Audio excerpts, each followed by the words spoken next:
principle for us. Mr. Speaker, Can I get a timeline from you on your thoughts about impeachment? Chairman Comer has suggested that his investigation is winding down.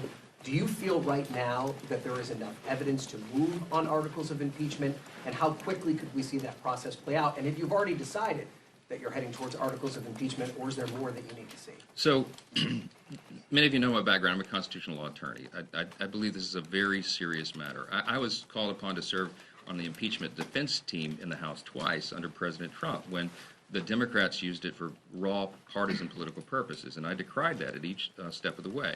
The reason is because the impeachment power that we have in the Constitution, in the House specifically, next to a declaration of war, you could argue it's the heaviest power that we have, and it cannot be wielded for political purposes. So I have been very consistent, intellectually consistent in this, and persistent that we have to follow due process and we have to follow the law. That means following our obligation under the Constitution and doing appropriate investigations in the right way, at the right pace, so that the evidence comes in and we follow the evidence where it leads. We follow the truth where it leads. So as we stand here today, I'm not predetermined that, but I do believe that very soon we are coming to a point of decision on it. We're in the impeachment inquiry phase, as you know, which is an important step in that due process.